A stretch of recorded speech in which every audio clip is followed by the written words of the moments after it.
65 साल का बुजुर्ग आदमी आज बहुत उदास था क्योंकि आज उनके बेटे का जन्मदिन था। लेकिन उनका बेटा उनके पास नहीं था क्योंकि उन्होंने अपने बेटे को पढ़ने के लिए अमेरिका भेजा था। राम गोपाल जी की पत्नी अपने पति से कहती हैं, सुनिए जी, मुझे अपने बेटे राहुल से बात करनी है। तब राम गोपाल जी अपने बेटे को फ़ोन करते हैं। 2-3 बार घंटी जाने के बाद उनका बेटा फ़ोन उठाता है और कहता है, हेलो, क्यों बार बार फ़ोन करके मेरी नींद खराब करते हो। तब माँ ने फ़ोन लेकर कहा, बेटा, जन्मदिन की तुम्हें बहुत बहुत शुभकामनाएं। यह सुनकर बेटा कहता है, माँ, जन्मदिन की बधाई तो सुबह भी दे सकती थी, फालतू में मेरी नींद खराब कर दी है। इतना कहकर राहुल ने फ़ोन काट दिया। बेटे की ऐसी बातें सुनकर दोनों पति पत्नी दुखी हो गए। वह एक दूसरे से कहने लगे कि कहीं हमने अपने बेटे को विदेश भेजकर गलती तो नहीं कर दी। दिन बीतते रहे लेकिन बेटा नहीं आया। अब दिन पर दिन रामगोपाल जी और किरण जी की हालत खराब होती जा रही थी क्योंकि उन्होंने अपने बेटे को पढ़ाने के लिए अपनी सारी जमा पूंजी, यहाँ तक कि अपना घर बेच कर भेजा था। अब दोनों पति पत्नी एक किराए के घर में रहते थे और एक फैक्ट्री में काम करते थे।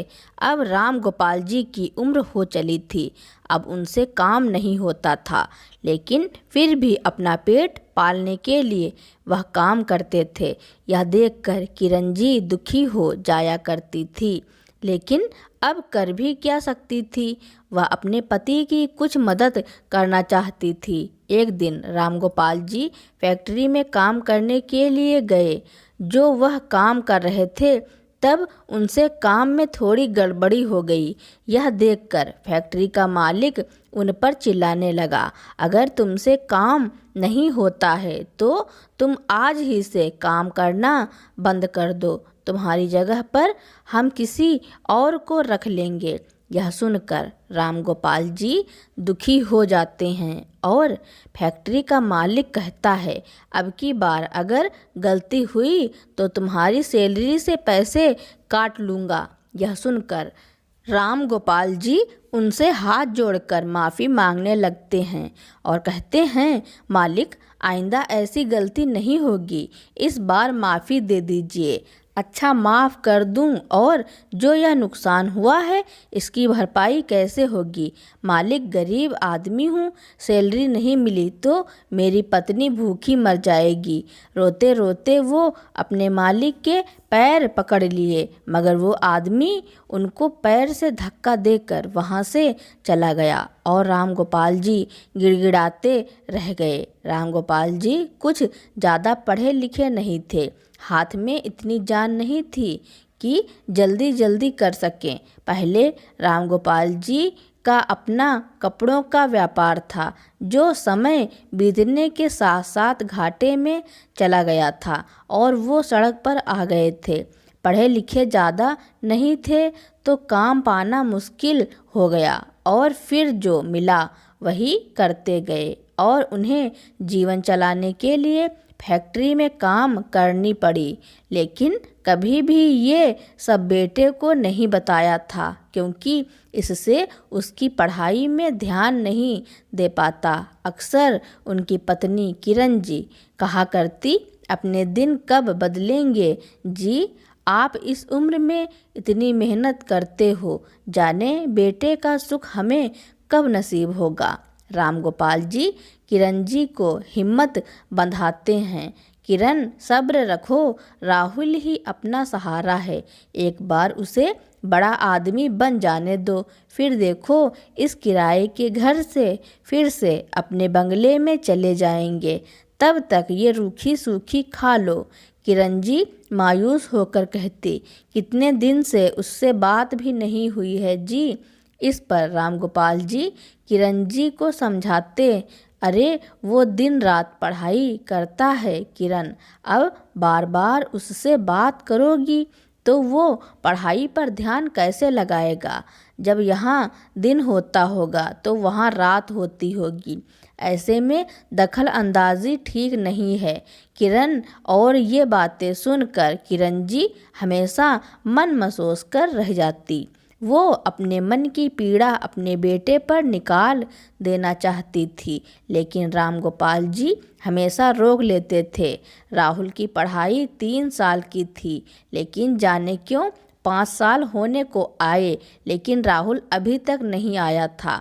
एक दिन राहुल का फ़ोन आया तो राम गोपाल जी खुशी के मारे उछल पड़े और तुरंत किरण जी को आवाज़ दी, अरे किरण जल्दी से आओ, देखो राहुल का फ़ोन आया है। किरण जी खाना बनाती हुई जल्दी से हाथ पोंछ कर आई और उनके आते ही राम गोपाल जी ने तुरंत फ़ोन स्पीकर पर डाल दिया। राहुल ने उधर से पूछा, पापा सब कैसा चल रहा है? सब ठीक है बेटा, तेरी पढ़ाई पूरी कब होगी? बस अब तू आ जा, बहुत याद आती है तेरी, अब रहा नहीं जाता। कहते कहते राम गोपाल जी का गला भर आया था, लेकिन उन्होंने अपनी आवाज़ को बहकने से रोक लिया था, जिससे राहुल को कुछ पता नहीं चला। काफ़ी देर तक राहुल से किरण जी और राम गोपाल जी बात करते रहे। अंत में राम गोपाल जी ने कहा, बेटा तुझे तो देखे बहुत दिन हो गए हैं, थोड़े दिन और फिर सब साथ रहेंगे। राम गोपाल जी ने हकीकत को राहुल से छुपा रखा था। वो नहीं जानता था कि उसके माता पिता उसके सुख चैन और अच्छी जिंदगी के लिए कितने कष्ट सह रहे हैं और कितने दुख से गुजर रहे हैं। जाने कितने प्रयासों के बाद 2 टाइम की रोटी जुटा पाते थे। राहुल को वापस आने में देर क्यों लग रही थी, यही राम गोपाल जी समझ नहीं पा रहे थे, क्योंकि पढ़ाई तो बस 3 साल की थी। कई बार राम गोपाल जी पूछते तो वो कुछ ऐसा बताता कि राम गोपाल जी समझ नहीं पाते और फिर अपने कम पढ़े लिखे होने के कारण चुप रह जाते। 3 महीने बाद एक दिन फिर से राहुल का फ़ोन आया और उसने अमेरिका से वापस आने को कहा। ये खुशखबरी सुनते ही राम गोपाल जी की खुशी का ठिकाना ही ना रहा। राम गोपाल जी ने अपनी पत्नी किरण जी से कहा, किरण अब जब राहुल आ जाएगा ना तो मैं उसको सब कुछ बता दूंगा। किरण जी बहुत खुश थी। हमारा बेटा हमें संभाल लेगा जी, मेरा बेटा वापस आ रहा है, अब तो बस सब अच्छा होगा। दोनों ही अब अपने बेटे का इंतज़ार करने लगे थे कि कब राहुल के आने का समय आए और वो उसे गले से लगाएं और बेटे के आने का एक एक दिन गिनते। अब वो समय पास आ ही गया जब राहुल घर वापस आने वाला था। अगले दिन राहुल आने वाला था और दोनों ही उसके इंतज़ार में व्याकुल दिख रहे थे। किरण जी को कुछ ध्यान आया तो उन्होंने कहा, सुनिए जी, राहुल यहाँ तक कैसे आएगा, ये पता तो उसको मालूम ही नहीं है। राम गोपाल जी ने कहा, राहुल का जब सुबह फ़ोन आएगा तो बता दूंगा, तो वो आसानी से यहाँ पहुँच जाएगा। किसी तरह से सुबह तक का इंतज़ार तो ख़त्म हो चुका था, लेकिन अभी तक राहुल का कोई फ़ोन नहीं आया था। बेचैनी से किरण जी ने कहा, सुनिए जी, राहुल का फ़ोन नहीं आया, कहीं वो सीधे पुराने पते पर तो नहीं चला गया। राम गोपाल जी की बेचैनी भी बढ़ चुकी थी, क्योंकि राहुल के दिए समय के अनुसार तो उसे अभी तक आ जाना चाहिए था। उन्होंने किरण जी से कहा, इंतज़ार करो, राहुल आ जाएगा, कहीं जाम में फंसा होगा या क्या पता उसकी फ़्लाइट लेट हुई हो। दोनों ही अपने सवालों के जवाब भी खुद दे रहे थे।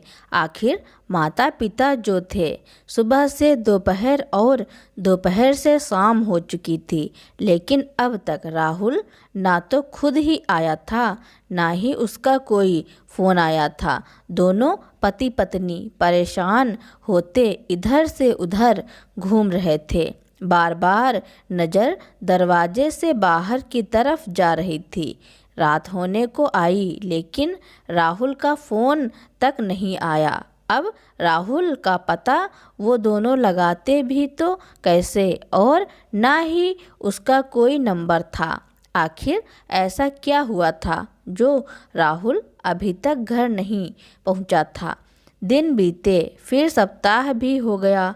राम गोपाल जी ने अखबार भी देखे, टीवी पर न्यूज़ भी देखा कि कहीं हवाई जहाज़ को तो कुछ नहीं हुआ, लेकिन इसमें भी कुछ नहीं मिला। यही करते करते 1 महीना बीत गया, लेकिन कोई खबर नहीं आई। राम गोपाल जी और किरण जी राहुल के लिए रोज तड़प बिलख रहे थे। उनके सारे सपने शीशे की तरह टूटकर चकनाचूर हो गए थे और बेटे की फिक्र ने दोनों को ही बेजान कर दिया था। राम गोपाल जी राहुल की याद में रोते रहते थे और कहते, किरण, पता नहीं कहाँ गया हमारा राहुल, कहीं उसके साथ कुछ हो तो नहीं गया। रोती हुई किरण ने कहा, मुझे भी यही लगता है कि कहीं कुछ हो तो नहीं गया। जाने मेरा राहुल, मेरा बेटा कैसा होगा। दोनों पति पत्नी दिन भर राहुल के लिए परेशान बेचैन रहते और रोया करते, लेकिन समय बीतता गया, लेकिन राहुल नहीं आया। रोज़ दोनों राहुल की तस्वीर देखकर उसे याद करते। कोई तरीका नहीं सूझ रहा था कि कैसे राहुल का पता लगाया जाए। रोज़ दोनों राहुल की तस्वीर देखकर उसे याद करते। कोई तरीका नहीं सूझ रहा था कि कैसे राहुल की खोज खबर मिले। कितनी दूर जाना आसान नहीं था। पहले ही राहुल पर इतना खर्चा करके सब कुछ खत्म हो चुका था। अब 1 साल हो गए और राम गोपाल जी अपने काम में फिर से लग गए थे। आखिर पेट भरने के लिए काम तो करना ही था। जितना मेहनत करते उससे 2 वक्त की रोटी ही कमा पाते थे, लेकिन राहुल की फिक्र और याद में दोनों के शरीर जर्जर हो चुके थे। एक दिन राम गोपाल जी ने कहा, किरण, मुझसे अब काम नहीं होता, शरीर जवाब दे रहा है। किरण जी ने तुरंत कहा, तो आप ये काम छोड़ क्यों नहीं देते। काम छोड़ दिया, किरण, तो सूखी रोटी भी नसीब नहीं होगी। किरण जी इसके बाद कुछ कह नहीं पाई, लेकिन खुद राम गोपाल जी का साथ देने का विचार करने लगी। अब तक तो बीमारी के कारण राम गोपाल ने कुछ कर लिया था। अगले दिन दोपहर में ही राम गोपाल जी फैक्ट्री से वापस आ गए। किरण जी उन्हें इस वक्त घर में देखकर चौंक गई। क्या हुआ जी, इस वक्त कैसे आ गए? आपकी तबीयत क्या खराब हो गई? यह सुनते ही राम गोपाल जी की आंखों में आंसू आ गए। फिर थोड़ा चुप रहने के बाद वो बोले, किरण, फैक्ट्री मालिक ने काम से निकाल दिया, बोला कल से मत आना। किरण जी को टेंशन हो गई। अब क्या होगा जी? राम गोपाल जी आंखें बंद करते हुए बोले, क्या होगा किरण, अब दूसरा काम खोजना पड़ेगा। किरण जी ने तुरंत बोला, चिंता मत कीजिए, मैं कुछ काम करूंगी, किसी की रोटी भी बनाऊंगी तो भी 4 पैसे मिलेंगे।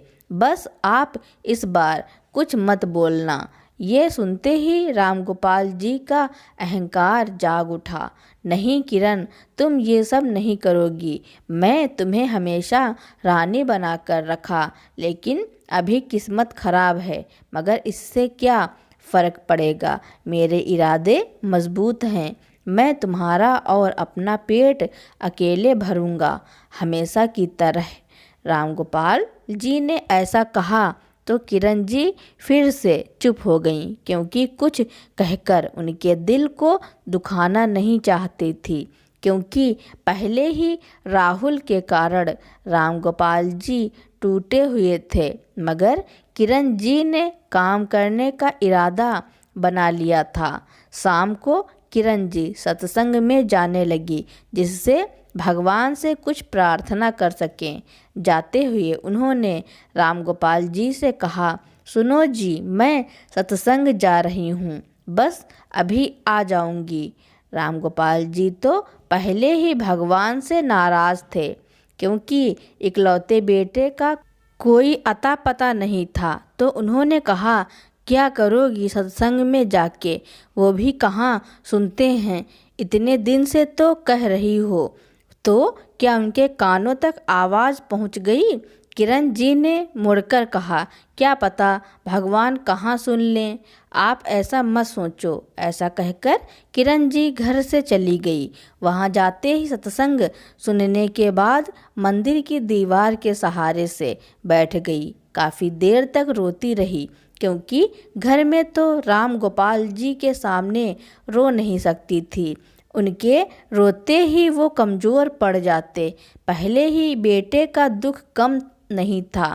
आंखें बंद किए रोती हुई किरण जी को एक महिला ने पुकारा, तो उन्होंने आंख खोली और सामने अपनी सहेली को देखकर चौंक कर देखने लगी। उसकी सहेली ने कहा, अरे किरण, तुम यहाँ इस हालत में बड़ी परेशान लगती हो, क्या हुआ, आप रो क्यों रही हैं?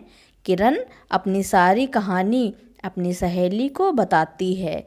यह सुनकर किरण ने अपनी सहेली से कहा कि मेरा बेटा आने वाला था, वह भी नहीं आया, पता नहीं क्या हो गया, अब उसका अता पता भी नहीं है, जाने किस हालत में होगा, ऊपर से इनका काम भी बंद हो गया है। अरे किरण, तुम परेशान ना हो, तुम्हारे बेटे का पता हम लगवा लेंगे, क्योंकि मेरे पति पुलिस में हैं और तुम्हारे बेटे का जल्द से जल्द पता लग जाएगा। किरण की सहेली ने कहा। यह सब बातें मंदिर का पुजारी सुन रहा था। उसने किरण जी से कहा कि बहन जी, अगर आपको पैसों की और काम की ज़रूरत है तो मेरे पास आपके लायक एक काम है, आप चाहो तो कर लो, कुछ पैसे आपको मिल जाएंगे और प्रसाद रूप में कुछ मिल जाया करेगा। किरण जी यह सुनते ही खुश हो गईं और खुश होते हुए बोली, क्या सच में पुजारी जी, कौन सा काम है, मुझे बता दीजिए, मैं सब कर लूँगी। किरण जी ने अपनी आँखों के आंसू पोंछ लिए थे। पुजारी जी ने कहा, माँ जी, इधर साफ सफाई का काम है, सुबह के समय भगवान के वस्त्र बदले जाएंगे और अंदर सफाई और मंदिर के प्रांगण में झाड़ू लगानी है, ये सब करना है, कर लेंगी ना आप? किरण जी को और क्या चाहिए था, उन्होंने तुरंत हाँ कर दिया। इतना अच्छा सेवा का मौका मिल रहा है और पैसे भी। पुजारी जी, आप मेरे लिए भगवान से कम नहीं हैं, सच में तो आज आप ही मेरा सहारा बन गए। किरण जी खुश होकर पुजारी जी का धन्यवाद करती हुई जल्दी जल्दी घर आ गई और घर आकर राम गोपाल जी को सारी बात बताई। राम गोपाल जी भी इस काम से कोई आपत्ति नहीं की, क्योंकि ये ईश्वर के घर का काम था जो मुफ्त में भी किया जा सकता था, लेकिन फिलहाल पैसों की ज़रूरत थी, तो उन्होंने किरण जी को काम करने की अनुमति दे दी। अब रोज़ किरण जी मंदिर जाकर साफ सफाई करती और बदले में पुजारी जी जो प्रसाद में कुछ खाने का सामान और पैसे दिया करते थे, उससे किरण जी और राम गोपाल जी को सहारा मिल गया था। किसी तरह जीवन की गाड़ी चल रही थी। एक दिन मंदिर में उनकी वही सहेली आई जो कुछ दिन पहले मिली थी। आज उनके साथ में एक दूसरी औरत थी जो शायद विदेशी थी। सुंदर लाल साड़ी में सजी वो गोरी औरत बहुत आकर्षक दिख रही थी। ऐसे में किरण जी का ध्यान उस पर चला गया। उस औरत ने पहले मंदिर में प्रसाद चढ़ाया और खूब सारा खाने के सामान के पैकेट गरीबों में बांटकर चली गई। किरण जी के आज के खाने का इंतजाम बढ़िया हो गया था। उस खाने के पैकेट में पकवान और मिठाइयाँ थी जो बहुत दिन बाद खाने को मिल रहे थे। किरण जी ने खुशी से सब कुछ राम गोपाल जी को दिखाया तो उन्होंने नाराज़गी दिखाकर कहा, किरण, काम करना अलग बात है जिसका तुम्हें पैसा मिलता है और खाने का सामान प्रसाद के रूप में मिलता है, लेकिन ये तो गरीबों के लिए था। तुमने खुद को भी उस श्रेणी में रख दिया और ये सब घर ले आई। मुझे तुमसे इस सब की उम्मीद नहीं थी। तो उन्होंने कहा, मैं भी नहीं ले रही थी जी, लेकिन पुजारी जी ने कहा कि भगवान के दरबार में मना नहीं किया जाता है, बल्कि एक पैकेट तो पुजारी जी ने भी अपने लिए लिया था। ये सुनकर राम गोपाल जी शांत होकर बैठ गए। अगले दिन मंदिर जाने पर वही औरत फिर से मंदिर आई और किरण जी से टूटी फूटी हिंदी में बात करने लगी, क्योंकि वो समझ गई थी कि किरण जी मंदिर में साफ सफाई करती हैं। उसने किरण जी से कहा, आप कल मेरे घर आकर थोड़ा इंडियन खाना बनाओगी? आपको पैसे भी दे दूंगी, क्योंकि मुझे बनाना नहीं आता और मेरे पति को इंडियन खाना बहुत पसंद है। किरण जी खुश हो गई, पर राम गोपाल जी को बताना उन्हें सही नहीं लगा, क्योंकि उन्हें पता था कि वो कभी ऐसा काम उन्हें नहीं करने देंगे। अगले दिन मंदिर का काम जल्दी से ख़त्म करके किरण जी उस विदेशी महिला के बताए पते पर पहुंच गई। जाकर उन्होंने उसके आलीशान बंगले में एक से एक हिंदुस्तानी पकवान बनाए। पूरा घर खाने की खुशबू से महक रहा था। जाते समय उसने किरण जी से कहा, थैंक यू आंटी जी, अगर मेरे हस्बैंड को पसंद आया तो क्या आप रोज़ आकर बना देंगी? किरण जी को इससे अच्छा मौका भला कहाँ मिलता।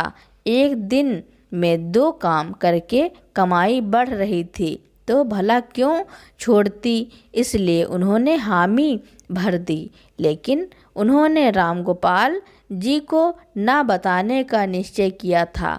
अगले दिन मंदिर में आकर वो महिला रोज़ खाना बनाने के लिए किरण जी को अपने घर आने का कह कर चली गई। अब रोज़ शाम को किरण जी वहाँ जाती और 2 घंटे में खाना बनाकर आ जाती। खाना भी पसंद आ रहा था। अगले दिन संडे था तो उस विदेशी महिला ने किरण जी को जल्दी ये कहकर बुलाया कि आज उसके हस्बैंड घर पर होंगे तो कुछ अच्छी अच्छी चीज़ें बना दें। किरण जी मंदिर का काम कर 12 बजे तक पहुंच गई और जाते ही किचन में खाना बनाने लगी। तभी बाहर से आवाज़ आई, मोना, क्या बात है, इतनी अच्छी खुशबू आ रही है खाने की। ऐसा खाना तो मेरी माँ ही बनाया करती थी और सच में आजकल खाने का टेस्ट भी वही है। तभी मोना की आवाज़ आई, ये हमारी कुक आंटी हैं, तुम्हारे लिए इंडियन खाने के लिए रखा है। उस लड़के की आवाज़ को सुनकर किचन में काम कर रही किरण जी के पैरों तले ज़मीन सरक गई और बार बार बाहर झांकने की कोशिश कर रही थी, लेकिन वो लड़का उनकी तरफ पीठ किए खड़ा था, जिसे वो उसे देख न सकी। किरण जी किचन में अपने काम में लगी रही, लेकिन उस आवाज़ में मन अटक गया था। तभी आवाज़ किचन के दरवाजे से आई, मुझे भी तो दिखाओ कौन आंटी हैं, मैं भी तो देखूं यार। वो आवाज़ पास आती गई तो किरण जी काम छोड़कर दरवाजे की तरफ देखने लगी और सामने से उस लड़के को आते देखकर वो बेहोश होते बची। उनके आंसू बहने लगे। उन्होंने रोकने की बहुत कोशिश की, लेकिन नहीं रुके। वो लड़का भी सामने उन्हें देखते ही वहीं रुक गया। मोना ने दोनों को खामोश एक दूसरे को देखते हुए कहा, आंटी जी, ये मेरे हस्बैंड हैं। जॉर्ज ये आंटी जी हैं जिनके हाथ का खाना तुम्हारी मदर के जैसा है। मोना की बात सुनते ही किरण जी ने आंसू पोंछ लिए, लेकिन कुछ नहीं कहा। वो लड़का जॉर्ज उनका बेटा राहुल ही था, जो आज इत्तेफाक से सामने आ खड़ा हुआ था। किस्मत इस तरह बेटे से मिलवाएगी, ऐसा तो किरण जी ने सोचा ही न था। आज किरण जी अपने ही बेटे के घर में एक नौकर के रूप में खड़ी थी और वो सामने मालिक बनकर खड़ा था। राहुल माँ से नजरें नहीं मिला पा रहा था। राहुल अगले ही पल किचन से बाहर निकल गया। किरण जी के कदम कांपने लगे थे। आज बेटे से सामना हो गया था। अब ये बात कैसे घर जाकर रामगोपाल जी को बताएंगी। वो तो सुनते ही जीते जी मर जाएंगे कि उनका बेटा इसी शहर में रहता है, मगर कभी मिलने नहीं आया और ना ही ढूंढने की कोशिश की। इतना बड़ा झटका वो राम गोपाल जी को नहीं दे सकती थी, इसलिए ये बात भी छुपाने का फैसला कर लिया।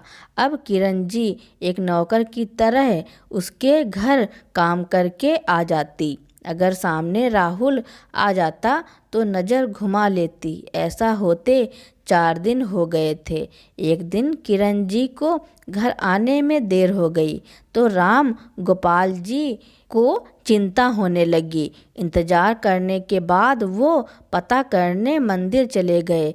वहाँ जाकर किरण जी के इस काम के बारे में पता चला तो पुजारी जी से पूछकर बताए पते पर पहुँच गए। घंटी बजाने पर मोना बाहर आई। आप कौन? रामगोपाल जी ने थोड़ा अंदर झांकने की कोशिश करते हुए कहा। मैं किरण का पति हूँ। वो यहाँ खाना बनाने का काम करती हैं। अभी तक घर नहीं आई तो पूछने चला आया। मोना ने कहा, वो तो चली गई हैं अंकल जी। ये सुनकर रामगोपाल जी जाने के लिए पलटे तो अंदर से आवाज़ आई, मोना इधर आओ। ये पहचानी सी आवाज़ सुनकर रामगोपाल जी ने दरवाजे से अंदर देखा तो हैरान रह गए।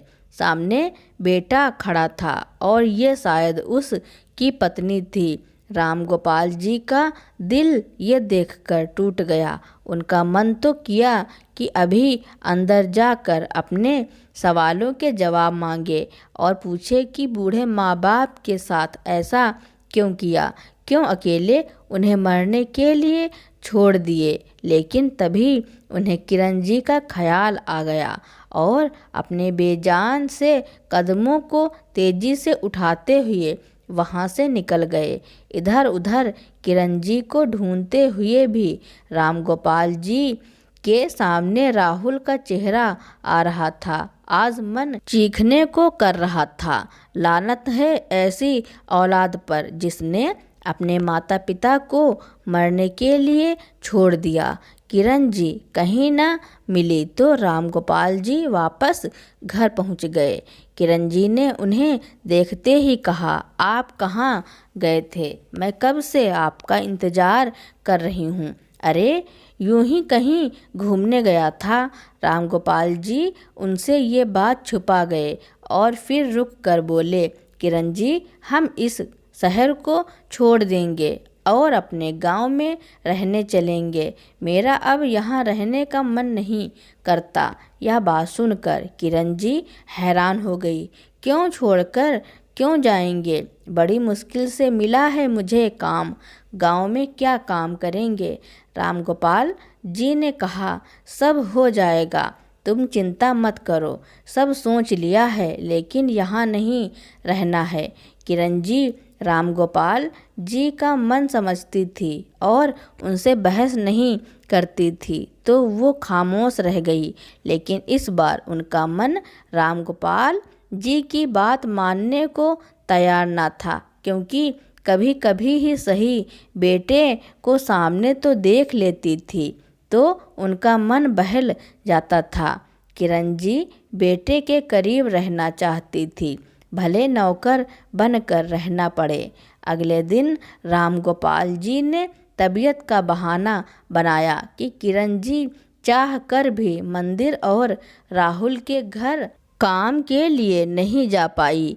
किरण जी अंदर ही अंदर चिंता में थी, जाने आज मेरा बेटा क्या खाएगा। मेरे हाथ का खाना पेट भर कर खाता था, अब बाहर का उल्टा सीधा खाएगा।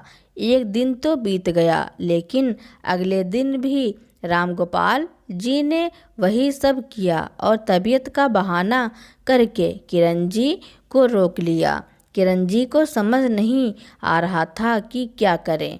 अभी तक उनको नहीं मालूम था कि रामगोपाल जी सब जान चुके थे। तीसरे दिन सुबह उठते ही रामगोपाल जी ने सामान बांधना शुरू कर दिया। किरण जी इतनी सुबह सुबह ये सब करते देखकर चौंक गई थी। क्या कर रहे हो जी? रामगोपाल जी ने कहा। देखती नहीं हो, सामान बांध रहा हूँ, तुम भी बांध लो, काम जल्दी हो जाएगा, फिर ये घर खाली कर के बस पकड़ लेंगे। किरण जी की आंखें ये सुनकर फटी की फटी रह गई और वो रामगोपाल जी को खामोश खड़ी देखती रही। रामगोपाल जी ने कहा, मेरा मुंह क्या देखती हो, सामान बांधो। किरण जी को तो जैसे करंट ही लगा था और उनके हाथ पैर ही नहीं हिल रहे थे। उन्होंने पूछा भी कि कहाँ जा रहे हैं, लेकिन रामगोपाल जी ने कुछ नहीं कहा। फिर किरण जी ने हिम्मत करके कहा, मैं पुजारी जी को मना करके आती हूँ कि कल से काम पर नहीं आऊँगी, किसी और को रख ले। रामगोपाल जी ने बहुत रोका, लेकिन किरण जी नहीं रुकी, तो उन्होंने पीछे से आवाज़ देकर कहा, जल्दी से वापस आओ और कहीं और मत निकल जाना, बस छूट जाएगी। लेकिन इस आवाज़ को किरण जी अनसुना कर निकलती चली गई। किरण जी ने पहले तो पुजारी जी से जाकर मना किया, फिर उसके बाद मोना के घर की ओर चल दी, लेकिन जल्दबाजी और हड़बड़ी में सड़क पार करते हुए उन्होंने दूसरी ओर से आती हुई ट्रक को नहीं देखा, जो तेज़ गति से आकर उन्हें टक्कर मारकर निकल गई। किरण जी सड़क के दूसरी ओर जा गिरी थी और सड़क पर पड़ी तड़प रही थी। उन्हें काफ़ी चोटें आई थी और खून भी बह रहा था।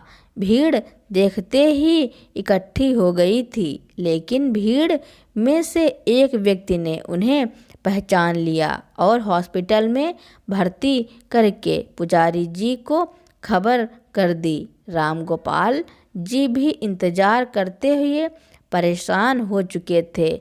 मैंने मना किया था, लेकिन इसको ये मतलबी बेटा ही प्यारा है, जिसे अपने माँ बाप की फिक्र नहीं, जो महलों में रहकर माँ बाप को घर में नौकर के जैसे रख सकता है। ऐसी औलाद से तो बे औलाद हो तो अच्छा। रामगोपाल जी का गुस्सा शांत नहीं हो रहा था कि तभी किसी ने आकर उन्हें किरण जी के एक्सीडेंट के बारे में बताया। रामगोपाल किरण जी की खबर सुनते ही रोने बिलखने लगे। जल्दी से हॉस्पिटल पहुंचकर देखा तो किरण जी ओटी के अंदर थी, जहां उनका ऑपरेशन चल रहा था। उनके सिर में बहुत चोट लग गई थी और पैर में भी चोट आई थी। सांस लेने में दिक्कत थी तो ऑक्सीजन भी लगा दिया गया था। रामगोपाल जी रोते हुए ओटी के बाहर ही दीवार से सटाकर जमीन पर बैठ गए थे। उनकी पत्नी किरण उनका एकमात्र सहारा थी।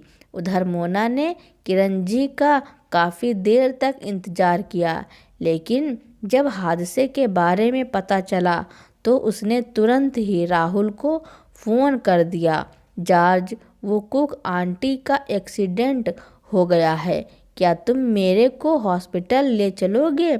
वो बहुत सीरियस हालत में हैं। फ़ोन पर यह खबर सुनते ही जॉर्ज उर्फ राहुल बहुत परेशान हो गया। वो तुरंत ऑफिस से निकल कर आ रहा था। गाड़ी चलाते हुए खुद को कोसने लगा था और अपने किए पर पछतावा कर रहा था। ये सब मेरे कारण हुआ है। दर दर की ठोकरें मेरे कारण ही खाई हैं आप। माँ, मैं आपको कहीं नहीं जाने दूंगा। राहुल अपनी माँ से जीते जी अपने किए की माफ़ी मांग लेना चाहता था। घर जाकर उसने मोना को लिया और बताए हुए हॉस्पिटल में पहुंच गया। माँ को आईसीयू में बाहर शीशे में से देखकर ही उसके हाथ पैर फूल गए। नीचे बैठे राम गोपाल जी की नज़र उस पर पड़ी तो उन्होंने उसे धक्का दे दिया और कहा, यहाँ क्यों आया है तू? अब क्या हम लोगों की अर्थी देखने आया है? तेरे कारण ही तो यहाँ हैं। अगर किरण जी को कुछ भी हुआ तो तुझे माफ़ नहीं करूँगा। चला जा यहाँ से। मोना ये सब देखकर हैरान थी। ये सब क्या हो रहा था? वो बार बार राहुल से पूछ रही थी। राहुल ने हाथ जोड़कर, पापा मुझे माफ़ कर दीजिए प्लीज़। राम गोपाल जी चिल्ला पड़े, क्या माफ़ करूं तुझे? तू मेरी नालायक औलाद हो। ये सब इस गोरी लड़की के लिए किया। यह गरीब माँ बाप के साथ रहने में बेइज्जती हो रही थी। तेरी जैसी औलाद ना हो तो अच्छा। तभी वहाँ डॉक्टर ने आकर कहा, अब आप किरण जी से मिल लीजिए। राम गोपाल जी ने राहुल से आंख दिखाते हुए कहा, खबरदार जो उससे मिलने आया बाहर ही रहना। राम गोपाल जी तेज कदमों से अंदर पहुंच गए, मगर किरण जी अभी होश में नहीं थी। उन्होंने जाते ही उसके सिर पर हाथ फेरा तो उनकी हल्की सी आंखें खुली। किरण जी ने धीरे से कहा, राहुल राहुल राहुल। राम गोपाल जी का चेहरा गुस्से से तमतमा गया, लेकिन किरण जी की हालत ऐसी नहीं थी कि उन्हें कुछ भी कहा जा सके। किरण जी बस बेटे को पुकार रही थी। किरण जी की फिक्र के चलते और परिस्थिति को समझकर उन्होंने बाहर जाकर राहुल को अंदर जाने का इशारा किया तो राहुल दौड़ता हुआ अंदर जा पहुंचा। राहुल ने जाते ही उनका हाथ में लेकर कहा, माँ मुझे माफ़ कर दो, प्लीज़ मुझे माफ़ कर दो। तुम्हें सामने देखकर भी माँ ना कह सका। इस सब का जिम्मेदार मैं ही हूँ। प्लीज़ मुझे माफ़ कर दो। राम गोपाल जी गुस्से में खड़े सब देख रहे थे, लेकिन फिलहाल वक्त कुछ बोलने की इजाज़त नहीं दे रहा था। राहुल माँ के पास बैठा गिड़गिड़ाता जा रहा था और मोना पास में ही सवालों से भरी खड़ी हुई थी।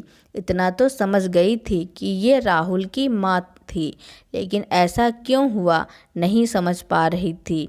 राहुल के एहसास से उसकी माँ कुछ देर बाद आराम से सो गई और डॉक्टर ने भी आकर उनकी हालत में सुधार होने की बात कही, जिसे सुनकर राम गोपाल जी को राहत महसूस हुई और राहुल ने भी गहरी सांस ली।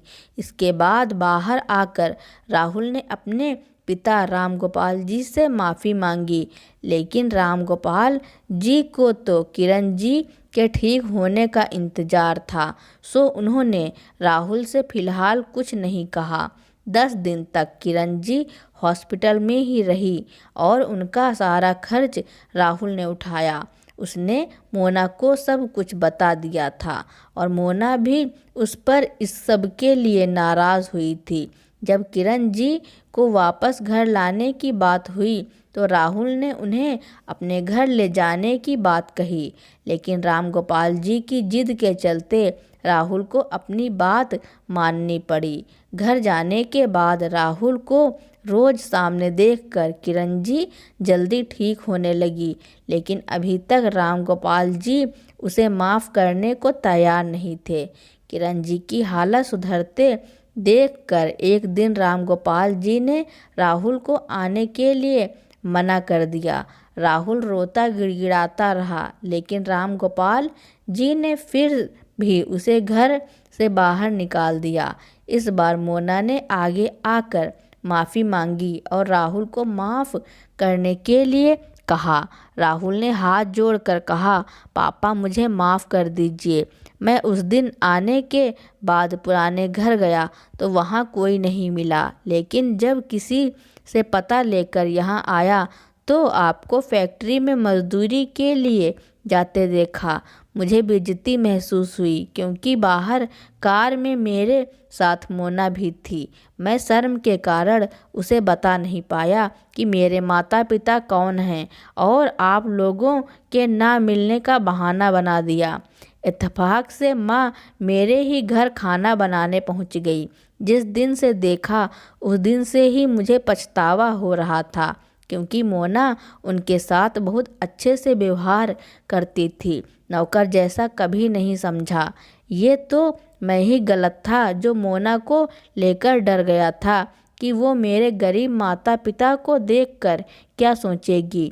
रामगोपाल जी ने सब सुनकर कहा, तेरी पढ़ाई के लिए हम इस हालत में आ गए।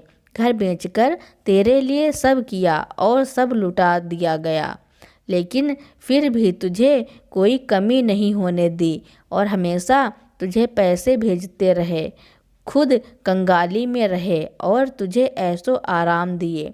ये फटे कपड़े देख रहा है, ये भी तेरी माँ ने जाने कितनी बार सिल सिल कर पहनाए मुझे।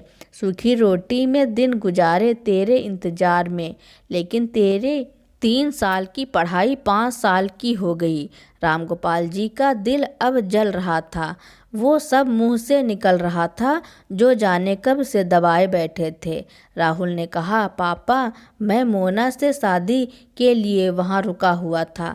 पढ़ाई तो उसे पहले पूरी हो गई थी, लेकिन वहाँ एक नौकरी करके रुका हुआ था। मोना को इंडिया पसंद था तो इसलिए वो मेरे साथ यहाँ आ गई। वो अमीर थी तो मैं उसे बता ही ना पाया। किरण जी ने अंदर से आवाज़ देकर बुलाया और राहुल को माफ़ करने को कहा। पैरों में गिरकर माफ़ी मांग रहा था, पर बेटे की बातों से रामगोपाल जी का दिल नहीं पिघला और ना ही वो बेटे को माफ़ करने के लिए तैयार थे। सब साथ तो थे, लेकिन राहुल ने जो किया वो सब रामगोपाल जी चाहकर भी नहीं भूल पाए और वह अंदर ही अंदर अपने बेटे से नफरत करते थे, लेकिन अपनी पत्नी के सामने जताते नहीं थे। अब वह सभी साथ में ही रहने लगे थे। दोस्तों, इस कहानी के बारे में आपका क्या कहना है और यह कहानी आपको कैसी लगी कमेंट में ज़रूर लिखना। मेरी कहानी सुनने के लिए धन्यवाद। अगर मेरी कहानी आपको अच्छी लगी हो या फिर मेरे चैनल पर नए हो तो मेरे चैनल को लाइक, कमेंट, शेयर, सब्सक्राइब एवं बेल आइकन का बटन दबाना ना भूलें ताकि मेरी नई नई कहानी आप तक पहले ही पहुंचती रहें।